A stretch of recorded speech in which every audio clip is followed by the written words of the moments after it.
지난주에 우리 김홍숙 목사님께서 구약에 나타나는 생명에 대해서 말씀을 전해 주셨어요. 서두에 이렇게 말씀하셨어요.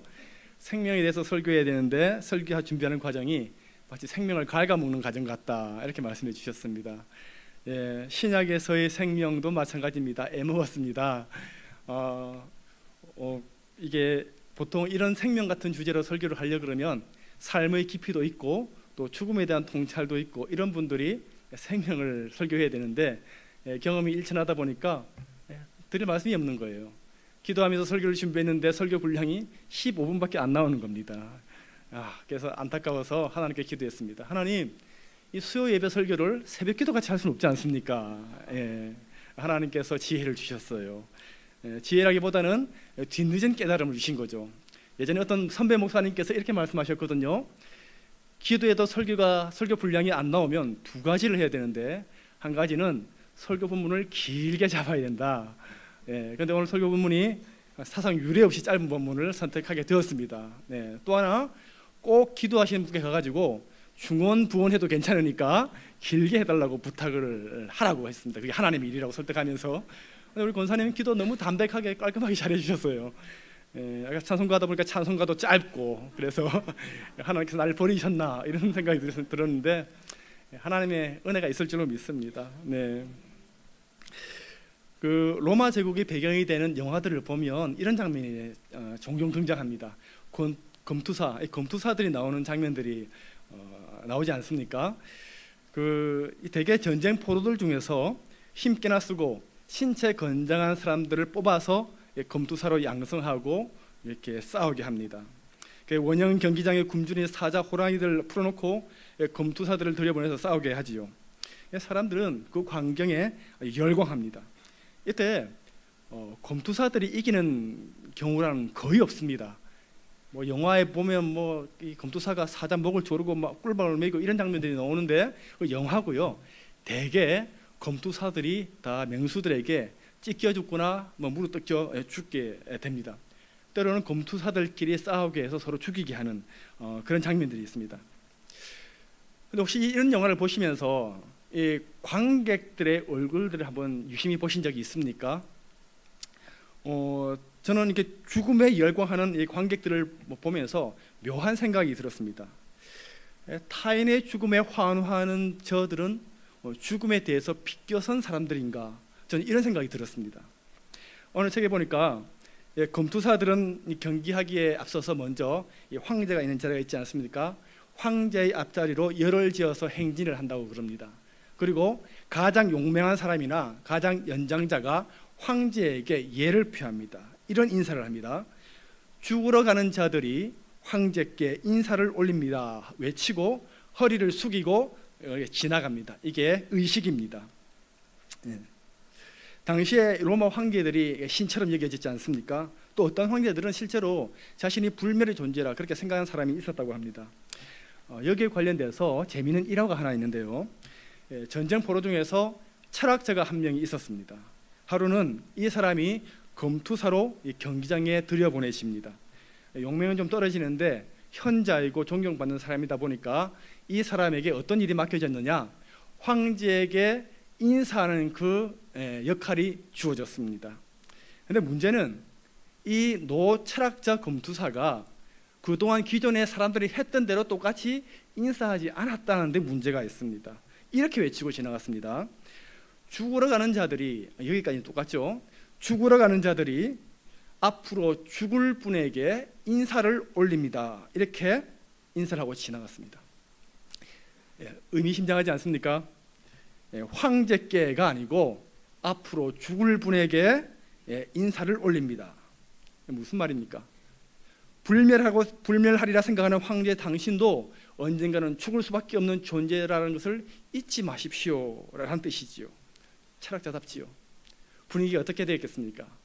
이 순간 분위기가 쏴해지고 관객들은 예전처럼 흥이 나지 않았습니다. 그래서 하나씩 둘씩 자리를 떠가지고 분위기가 엉망이 됐다는 일화를 읽은 적이 있습니다. 책에는 그 검투사가 어떻게 되는지 나와 있지 않습니다. 사람들이 왜 그랬을까요?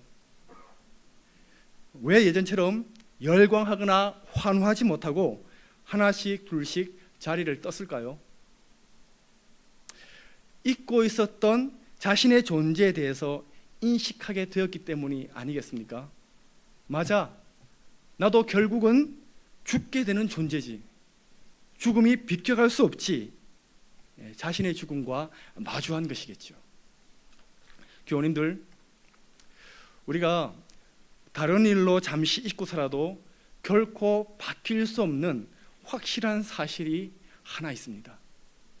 우리는 죽는다는 것입니다. 살아있다, 생명이 있다 생각하며 살아가지만 결국 죽음이라는 놈과 마주하게 되어 있습니다. 그래서 우리 인간에게는 본능적으로 생명에 대한 갈증이 있습니다. 목마름이 있고 갈망이 있습니다. 살고 싶다는 이 갈증, 이것이 10년의 밑바닥에 고여 있습니다. 생명, 이것은 우리 인간들의 최대의 관심사이자 또 최고의 관심사입니다. 그렇지요? 그런데 성경의 관심도 다르지 않습니다. 오늘 읽은 본문 보니까 성경의 기록 목적에 대해서 말하고 있습니다. 요한 사도는 요한복음의 기록 목적을 31절에서 이렇게 기록하고 있습니다. 읽어드리겠습니다. 오직 이것을 기록함은 너희로 예수께서 하나님의 아들 그리스도이심을 믿게 하려 하며 또 너희로 믿고 그 이름을 힘입어 생명을 얻게 하려 함이니라. 오직 이것을 기록하면 너희로 생명을 얻게 하려 함이니라. 생명을 얻게 하려 함이니라. 특별히 요한 사도가 생명에 대한 관심이 많았습니다. 제자들 중에서 가장 오래 살았던 사람인데도 말입니다. 그 100살 가까이 살았다는 이야기가 있지 않습니까? 신약 성경에 조의 생명이라는 낱말이 135번이 등장합니다. 그런데 그 중에서 35번이 요한복음에 나옵니다. 또 요한서신에도 13번이 나옵니다. 그리고 이 조의 생명과 같은 뜻인 영생, 즉 조의 아이오니노스도 요한은 21번이나 이렇게 쓰고 있습니다. 생명에 대한 이 요한의 관심이 지대합니다. 특별합니다. 요한이 좀 더 살고 싶어서 그렇게 생명에 집착했을까요? 100살로는 만족하지 못해서 내가 기록 한번 세어볼 거야, 이런 마음 때문이었을까요? 요한은 알았습니다. 그가 100세 가까이 그 연수를 이어가고 있었지만 이것은 결국 죽음의 진행형, 그 이상도 그 이하도 아니라는 것을 알았습니다. 인생의 코끝에 묻어있는 이 호흡은 참 생명이 아니라는 것을 요한이 알았던 겁니다. 교훈들, 같지가 않습니다. 육신으로 살면서 죽음을 향해 치닫고 있는 이 호흡은 조회가 아니거든요. 비오스 또는 푸슈케라고 표현됩니다. 한글에서는 똑같이 생명 이렇게 말하지만 엄연히 구분됩니다. 요한이 생명을 얻게 하기 위함이라 할 때의 생명 조회는 생명의 원천으로서의 하나님이 지니신 본질적인 생명을 말하는 겁니다. 변질되지 않는 영원한 생명을 조회, 이렇게 이 사도 요한은 표현하고 있습니다. 요한복음 12장 25절 보니까 이런 표현이 있어요. 이런 말씀이 있어요. 자신의 생명을 사랑하는 자는 잃어버릴 것이요 이 세상에서 자기의 생명을 미워하는 자는 영생하도록 보존하리라, 이렇게 되어 있습니다. 여기서 자기의 생명에서 이 생명이 푸슈케입니다. 그런데 영생하도록 보존하리라 에서 이 영생이 바로 조회입니다. 자기의 생명 푸슈케를 사랑하는 자는 잃어버릴 것이요 이 세상에서 자기의 생명 이 푸슈케를 미워하는 자는 조회, 영생을 보존하리라입니다. 그렇게 생명을 얻게 하려는 것이 성경의 존재의 목적이라는 요한의 말은 우리에게 정말 중요한 사실 하나를 일깨워주고 있습니다. 이 말에는 전제가 하나 들어 있습니다. 생명 있는 사람에게 생명 있게 하는 것이 목적일 수는 없지 않겠습니까? 어떤 전제가 깔려 있습니까? 이 세상에 살아있는 사람들이 실은 다 죽어있는 자들이다라는 것을 말하고 있습니다. 제가 지금 이렇게 말하고 있고 이렇게 움직이고 있고 근사한 미소를 띄울 수 있고 사랑을 나눌 수 있어도 다 죽었다는 것입니다. 죽은 상태에 있다는 것입니다. 교우님도 혹시 좀비라는 말 들어보셨습니까? 좀비. 영화를 좀 보시는 분들이라면 아마 익숙한 말일 것입니다. 얼마 전까지 좀비에 관련된 영화가 대세였지 않습니까? 이 좀비란 말은 IT 부도교 의식에서 유래한 말입니다. 살아있는 시체를 이르는 말입니다. 영혼은 없는데 몸은 살아가지고 막 움직이고 하는 그런 존재를 좀비라고 합니다. 우리의 상태를 참 잘 표현해주고 있는 말이라고 저는 생각합니다. 좀 전에 표현으로 다시 한번 말해보면 이렇습니다. 이렇게 말하고 있고 이렇게 움직이고 행동하고 있고 근사한 미소를 띠고 있고 또 사랑도 나누는 좀비가 우리 인간들이다. 살아 움직이지만 인간은 다 죽어있는 그런 존재들이라는 것입니다. 요한의 말 속에는 이것이 전제되어 있습니다. 무슨 말입니까? 이렇게 우리가 다 살아있는데요. 또 이렇게 또 의식이 뚜렷하고 온갖 생각들이 떠오르는 존재가 우리 아닙니까? 무슨 터무니없는 말입니까? 살아있습니다. 교우님들, 영혼이라는 관점에서 볼 때 영혼에 접목되어 있지 않은 모든 생명은 산 것 같지만 실은 산 것이 아닙니다. 마치 생명인 대지로부터 뿌리채 뽑힌 나무와 같다는 것입니다. 뿌리 뽑힌 나무가 당장 보기에는 살아있는 것 같지만 실은 말라 죽어가고 있는 것이 아니겠습니까? 영혼과 단절되어 있는 모든 생명은 이와 같습니다. 죽음 이상일 수 없는 것입니다. 요한이 요한복음을 쓴 궁극적인 목적은 결코 시체 이상일 수 없는 불쌍한 인간들로 하여금 죽음을 초월해서 조회, 즉 영원한 생명을 얻게 하기 위해서입니다. 영원한 생명 대신 하나님께 접목되지 않고는 죽음을 떨칠 수 없기 때문에 그렇습니다. 성경에서 말하는 그 하나님을 만나지 않고는 인간은 죽음을 결코 극복할 수 없습니다. 까마득히 오래전에 처음으로 인간이 이 한계 상황을 몸으로 절실히 깨달았던 세대가 성경에 나옵니다. 창세기에 보면 에노스라는 사람이 나오거든요. 에노스와 관련해서 성경은 아주 특이한 진술을 하나 하고 있습니다. 창세기 4장 26절에 이렇게 말하고 있습니다. 셋도 아들을 낳고 그의 이름을 에노스라 하였으며 그때의 사람들이 비로소 여호와의 이름을 불렀더라, 이렇게 말하고 있습니다. 에노스의 시대에 와서야 비로소 여호와의 이름을 불렀다고 합니다. 왜 인간이 에노스 때에 와서야 비로소 여호와의 이름을 불렀을까요? 왜 그전에는 하나님을 찾지 않았을까요? 에노스의 뜻이 이렇습니다. 죽을 수밖에 없는 존재, 이게 바로 에노스의 뜻입니다. 자신이 에노스, 즉 죽을 수밖에 없는 존재임을 깨닫기 전까지 인간은 하나님을 찾지 않습니다. 찾아야 할 필요가 없습니다. 그런데 모든 인생이 죽을 수밖에 없는 존재, 즉 에노스라는 것을 절감하자 죽음에 대한 두려움과 생명에 대한 갈증이 생기기 시작했습니다. 그래서 생명의 근원 되신 하나님을, 생명 그 자체이신 하나님을 찾기 시작합니다. 오직 생명 되신 하나님만이 시시각각 다가오는 죽음의 문제를 해결할 수 있다는 것을 비로소 깨달았기 때문에 그렇습니다.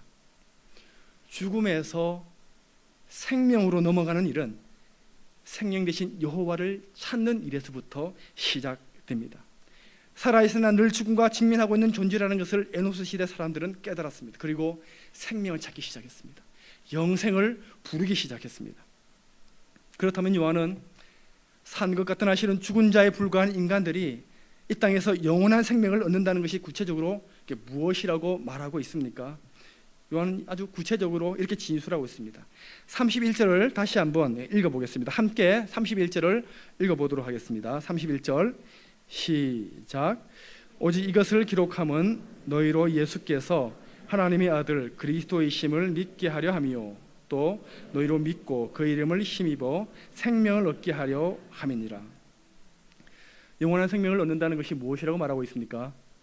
성자 하나님이신 예수님을 믿고 또 그분의 이름을 힘입음으로써 참 생명, 영원한 생명을 얻을 수 있다, 이렇게 말하고 있습니다. 교우님들, 여기 31절에 나오는 세 단어를 좀 주목했으면 좋겠습니다. 믿는다, 힘입는다, 얻는다, 이 세 동사가 나옵니다. 이 세 동사는 모두 일회적인 단순한 행동을 의미하는 것이 아닙니다. 시제를 보면 다 현재 시대입니다. 헬라어에서 현재 시제는 지속적으로 계속되는 상태를 강조할 때 사용합니다. 그냥 한번 믿어보고 치우는 것이 아닙니다. 계속 예수 그리스도를 믿는 상태, 매일 언제 어디서나 예수 그리스도 그분을 힘입어 사는 지속적인 상태에 있을 때 우리는 얻습니다. 영원한 생명을 지속적으로 누린다라는 것입니다. 그렇다면 예수님을 믿는다는 것이 무슨 의미일까요? 우리가 어떤 것을 두고 예수님을 믿는다 이렇게 말하고 있습니까? 예수님을 나의 주인으로, 나의 중심에, 나의 마음 가운데 모셔드리는 것을 우리는 예수님을 믿는다라고 이야기합니다. 그리고 더 나아가서 내 삶의 중심에 예수님을 모셔드리는 것이 믿는 것입니다. 그렇지요?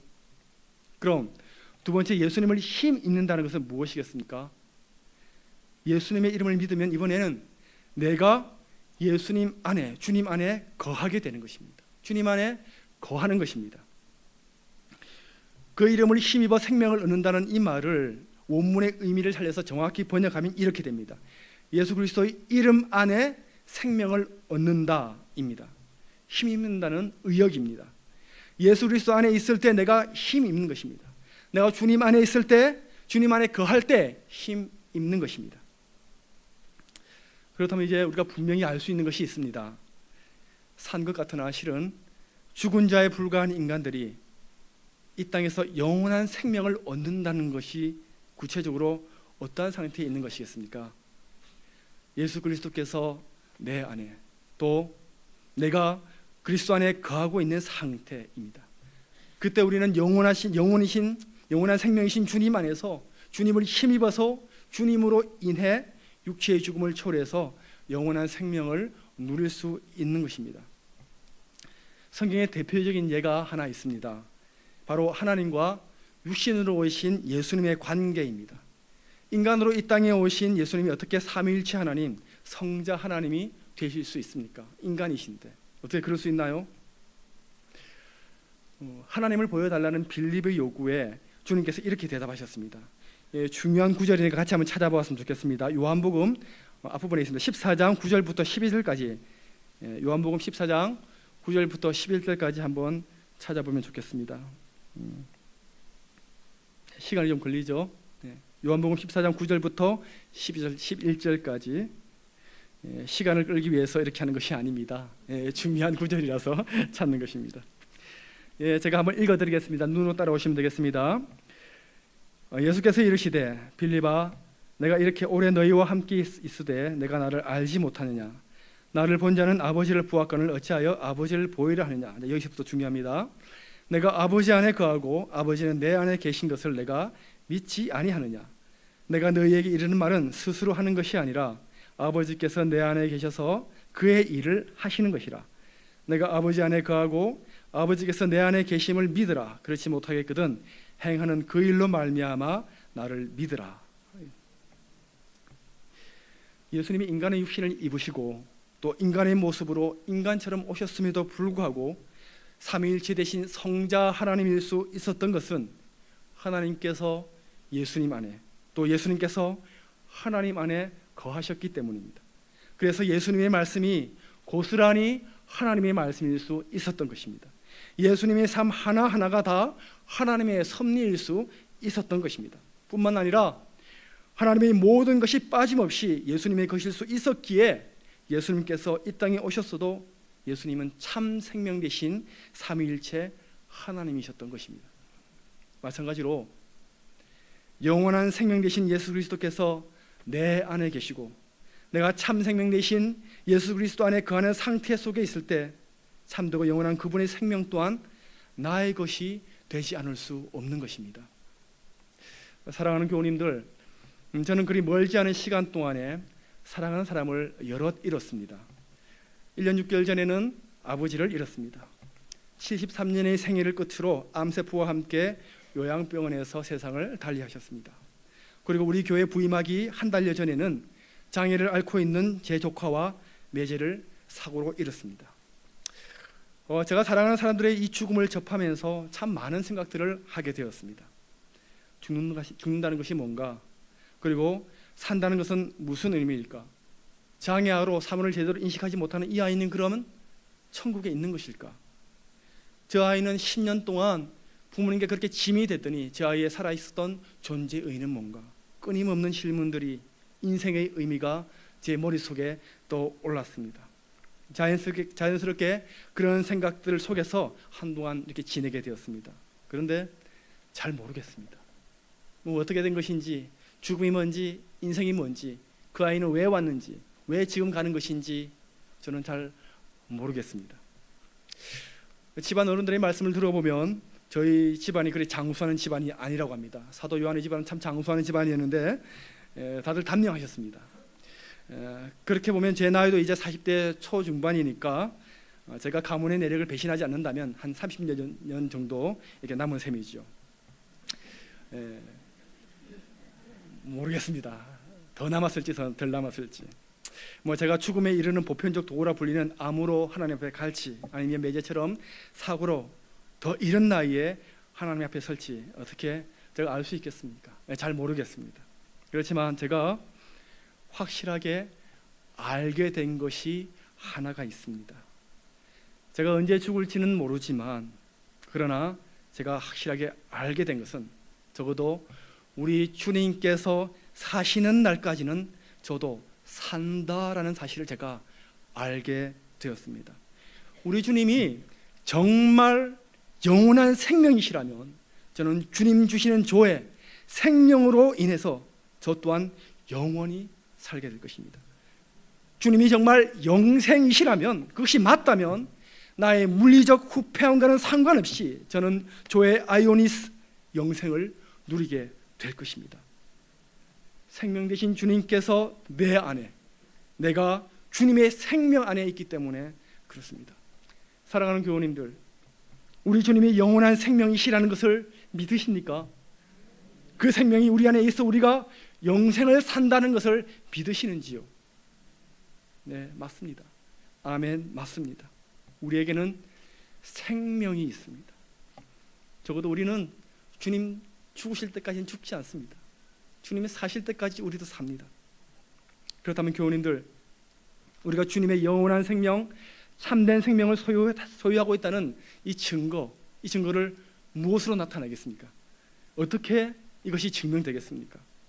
하나님을 보여달라는 빌립의 요구에 대해서 예수님이 하신 답변이 있습니다. 좀 전에 읽었던 요한복음 14장 11절인데요. 제가 읽어드리겠습니다.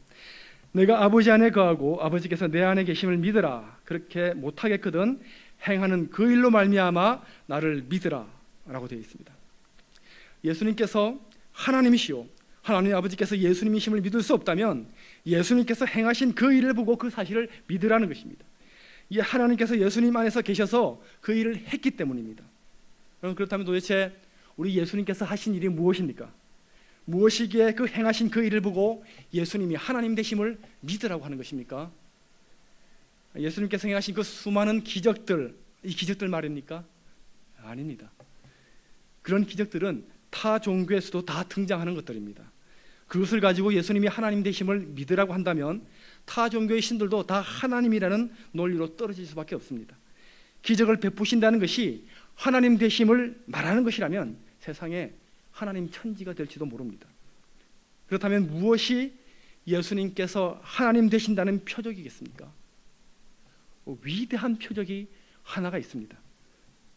예수님께서 보잘것없는 인간들을 사랑하셔서 이 땅에 오셨다는 것입니다. 그리고 그 보잘것없는 인간들을 사랑하셔서 더불어 사셨다는 것입니다. 바로 그것이 예수님이 하나님 되신 결정적인 표적입니다. 자, 한번 생각해 보십시오. 다른 종교에서 신이라 일컬어지는 것들은 어느 하나 예외 없이 인간으로부터 격리되어 있습니다. 멀리 있습니다. 인간으로부터 격리되면 될수록 그 신은 더 지엄해지고 더 지고해집니다. 그러나 인간을 창조하신 여호와 하나님은 전혀 다른 분이세요. 하나님은 신의 자리에서 내려오셔서 우리 가운데 와주셨습니다. 신으로서가 아니라 우리의 아버지로서 와주셨습니다. 우리의 아버지로서 우리를 당신의 자녀로 삼으시고 우리와 더불어서 사셨습니다. 그리고 성자 하나님이신 예수님께서는 인간의 죄값을 대신 치르시기 위해서 십자가에 못 박히시고 부활하셨습니다. 그렇게 하나님 안에서 우리와 영원히 더불어 살 수 있는 길을 열어놓으셨습니다. 이 사실보다 예수님의 하나님 되심을 분명히 알 수 있는 것이 무엇이겠습니까? 그렇다면 우리가 주님 안에서 또 주님께서 내 안에 거하셔서 우리가 주님의 참되고 영원하신 생명을 소유하고 있다는 증거가 무엇으로 나타나야 되는지 우리가 분명히 알 수 있습니다. 그것은 좀 더 많은 사람들과 더불어 사는 삶으로 나타나야 됩니다. 좀 더 많은 사람들과 사랑하고 섬기며 더불어서 사는 것입니다. 그것이 나에게 영원한 생명이 있다는 표징입니다. 오늘날 우리 그리스도인들에게 가장 많이 부족한 부분이 바로 이 더불어서 사는 능력입니다. 이 땅의 교회가 그리스도 안에서 얻는 영원한 생명을 그냥 죽은 뒤에나 얻는 것으로 제한해서 잘못 가르쳐 왔기 때문입니다. 예수 그리스도께서 말씀하신 영원한 생명이란 더불어 사는 힘, 더불어 사는 영원한 능력임을 일깨워 주지 못했기 때문입니다. 그래서 교회와 교인들의 수는 증가해 왔을지 몰라도 그 수적 증가가 사회의 질적 변화를 초래하지 못했습니다. 생명의 사회가 아니라 죽음의 사회로 그대로 방치하고 있는 것입니다. 오히려 본질에서 이탈한 양측 팽창이 그 자체의 모순과 문제를 끊임없이 야기시키고 있는 것입니다. 오늘 우리가 나와 다른 사람, 함께 맞춰가기 힘든 사람이라 할지라도 섬기면서 더불어 하는 삶을 산다면 우리는 지금 이 순간에 영원한 생명을 살아내고 있는 것입니다. 참된 생명은 더불어 사는 힘이기 때문입니다. 영원한 생명은 함께 사는 능력이기 때문에 그렇습니다. 여러분, 우리가 누구와 더불어 살아야 될까요? 가까이 있는 사람들부터입니다. 그리고 소외되어 있는 사람들입니다. 그리고 더불어 산다는 것은 거창한 무엇인가를 해내는 것이 아닙니다. 소소한 일상을 함께 살아내는 것입니다. 가까이에 우리 교우님들 곁에 가까이에 누가 있습니까? 남자들 가까이에는 아내가 있지요. 골프가 가까이 있고 낚시가 가까이 있어서는 안 됩니다. 아내가 가까이 있습니다. 아내와 더불어서 살아야 합니다. 아니, 나랑 같이 한 집에서 살고 있는데 무슨 말이냐? 저는 살림살이라는 말을 참 좋아합니다. 주부들이 이렇게 살림살이 한다 할 때 이 살림이 살린다는 뜻이지 않습니까? 네. 살림살이니까 산다는 뜻이 두 번 중첩되어 있습니다. 생명에서 생명을 낳는다, 이런 뜻입니다. 얼마나 좋은 말입니까? 살림살이. 하루는 제가 제 처에게 이렇게 말했습니다. 여보, 여자들은 정말 중요한 일을 하는 것 같아. 살림살이 이거 살리는 일이잖아. 살린다는 말이 두 번이나 들어가 있잖아. 열심히 해, 이렇게 얘기했습니다. 그러니까 저를 이렇게 쓱 노려보면서 살림살이는 그런 뜻이 아니야. 살림살이는 살림하면 몸에 살이가 생긴데서 살림살이야, 이렇게. 아시죠? 살이, 불교에서 나오는 살이 막 고행하면 생기는 이상한 거 있지 않습니까? 저는 불교 중직자와 한 집에서 같이 살고 있습니다. 힘들다는 말이죠. 그렇습니다. 아내와 더불어 산다는 것이 무엇이겠습니까? 퇴근해서 아는 밥도 자자, 이건 더불어 사는 것이 아니겠지요. 더불어 사는 것은 함께 나누고 함께 하는 것입니다. 우리 주님이 힘들어하는 사람 찾아오셔서 함께 하셨습니다. 그러할 때 그 가정이 생명의 가정이 되고 그 가정에 생명의 열매들이 맺히게 되는 것입니다. 또 하나 적용해 볼 만한 것이 무엇이 있을까요? 목사님께서 꼭 적용거리를 넣으라고 하셔서 저는 상공일반 하나를 하고 있는데요. 상공일반에 어마어마한 숙제를 내주고 있습니다. 그래서 사람들로부터 어마어마한 지탄을 받고 있습니다. 이제 매장되는 건 시간 문제인 것 같습니다. 그 숙제 내주는 것 중에 중요한 숙제가 하나 있는데 일명 주님의 눈으로 세상 보기입니다. 제자는 책상 위에 은혜 가지고 살고 그 은혜에 머무는 사람이 아니라 실천적 삶으로 살아내야 된다, 이런 취지로 숙제를 내주고 있습니다. 신문을 펼쳐보면 안타까운 사건들, 사고들이 많이 있지 않습니까? 어떻게 반응합니까? 우선 욕합니다. 안 됐다 그럽니다. 비아냥거립니다. 그리고 가십거리로 삼습니다. 그리고 그냥 지나갑니다. 그런데 주님의 제자들은 그렇게 하지 않습니다. 주님의 눈으로 그 사건들을, 사고를 바라봅니다. 숙제가 어떤 건지 아십니까? 주님의 기자가 되는 것입니다. 그 사건들을 보면서 주님의 마음으로 그 기사를 다시 정리합니다. 그리고 그 기사 내용을 가지고 기도문을 만들어 옵니다. 세상 사람처럼 비난하고 욕하고 그렇게 지나치지 말고 그렇게 기도로 이렇게 세상을 변화시키는 적극적인 제자가 되라, 이런 취지입니다. 어느 집사님이 한 기사를 보고 스크랩을 해오셨습니다. 기사를 다시 정리하고 그 다음에 기도문을 만드셨습니다. 내용이 이런 겁니다. 70대 노인이 마트에 가가지고 비닐봉지 2개를 그냥 들고 계산 안 하고 그냥 나오셨습니다. 삐삐거려가지고 직원들이 와가지고 보니까 한쪽에 갈치 2마리, 한쪽에 소고기 팩 1덩이가 이렇게 들어있었습니다. 이게 소식을 듣고 온 경찰이 물었습니다. 아니 왜 계산도 안 하시고 할머니 그냥 나오셨어요? 이렇게 물었다고 합니다. 기사의 내용입니다. 그러자 할머니가 눈물을 뚝뚝 흘리시면서 고기를 너무 먹고 싶어서 나도 모르게 그냥 가지고 나왔어요. 내가 왜 그랬는지 모르겠어요. 이렇게 얘기했다고 합니다.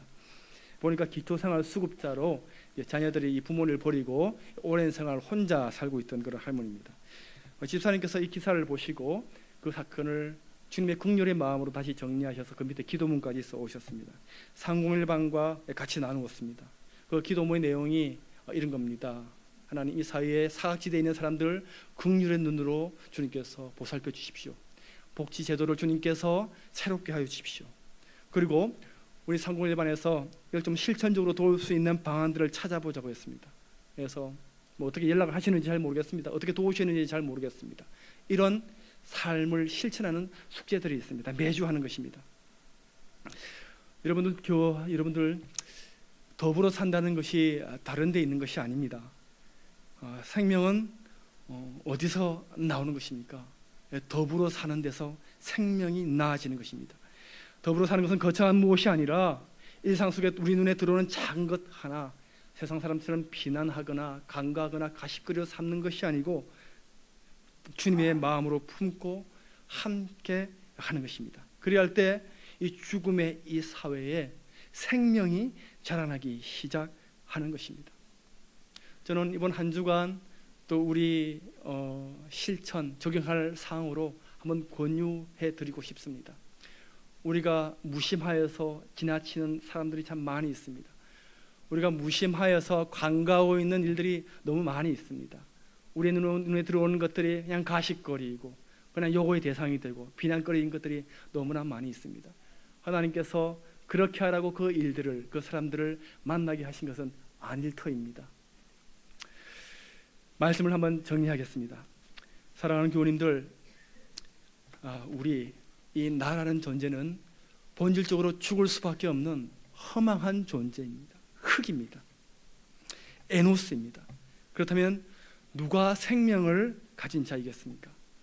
생명이 도대체 무엇이겠습니까? 베드로 사도는 모든 육체는 풀과 같고 육체의 모든 영광은 풀의 꽃과 같아서 결국 마르고 떨어진다고 했습니다. 그러면서 말씀 대신 우리 주님은 세세토록 있다고 했습니다. 영원한 생명이 주님께 있다는 것입니다. 예수님을 믿고 힘 입으면 영생을 얻는다고 했습니다. 예수님이 내 안에 계시고 내가 예수님 안에 있으면 영원한 참 생명을 누린다고 했습니다. 여러분, 우리에게는 그런 생명이 있습니다. 우리는 우리 주님이 사시는 날까지 함께 사는 그러한 존재입니다. 영생을 사는 존재입니다. 그렇다면 우리의 생명이 가짜가 아니라는 것을 어떻게 증명하시면서 이 땅을 사시겠습니까? 예수님께서 하신 일, 이 땅에 친히 오셔서 우리 보잘것없는 인생들과 더불어 사신 이 위대한 일을 우리도 하는 것입니다. 우리 주위에 누가 있습니까? 내가 더불어 어깨를 같이 하며 연대해야 하는 이들이 내 주위에 있습니까? 아니면 나 혼자 비슷한 사람들과 고고한 학처럼 신앙생활을 하고 있는 것은 혹시 아닙니까? 찾아가십시다. 주님께서 우리에게 오셨듯 그렇게 오셔서 더불어 사셨듯이 주님 주신 생명 가운데 있는 우리 또한 작은 이들에게 찾아가서 더불어 살아야 됩니다. 그것이 생명을 사는 것입니다. 그렇게 주님의 참 생명을 세상에 나눔으로 말미암아 이 세상이 생명의 세상으로 변화되는데 귀하게 쓰임 받는 주님의 제자 되시기를 축복합니다.